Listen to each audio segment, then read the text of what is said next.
It is a clavicle bone commonly called collarbone. It is a typical S-shaped bone. It has some peculiarities which differentiate it from other long bone. It is the only long bone that lies horizontally.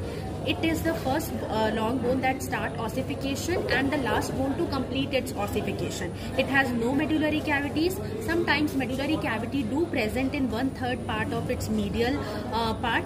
And it is subcutaneous, that is easily palpable. It is pierced by the supraclavicular nerve.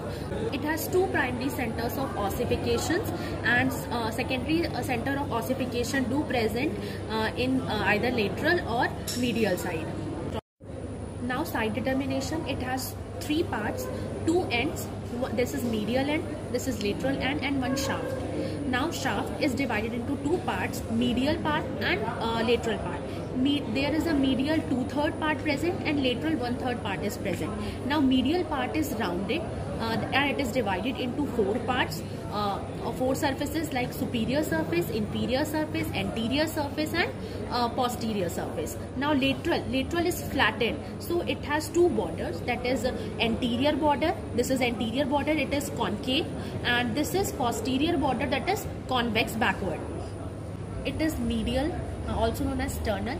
It articulates with manubrium sterni in the clavicular notch. This is lateral end. This is also known as acromion end, and it articulates with the acromion process of shoulder joint.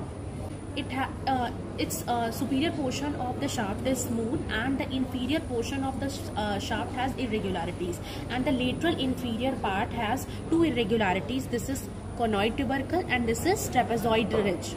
Let's move on towards its muscle and attachment. Lateral 1/3 has two borders, anterior border and posterior border. Anterior border has the origin of deltoid muscle and posterior border has the insertion of trapezius muscle. Near lateral end, it has coracoclavicular ligament.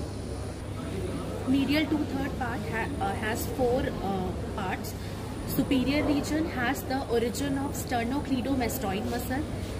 Anterior region has the origin of pectoralis major muscle, and inferior region has the attachment of costoclavicular ligament, and it has subclavius groove which has the attachment of subclavian muscle, and its margin has the attachment of clavipectoral fascia.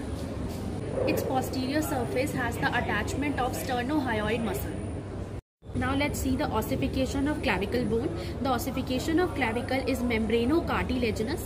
The whole of it ossifies in membrane, but its medial end ossifies in the cartilaginous. It is the very first bone that starts its ossification. It's the last bone that completes its ossification. It has two primary centers of ossification and two centers of secondary centers of ossification, one for each end.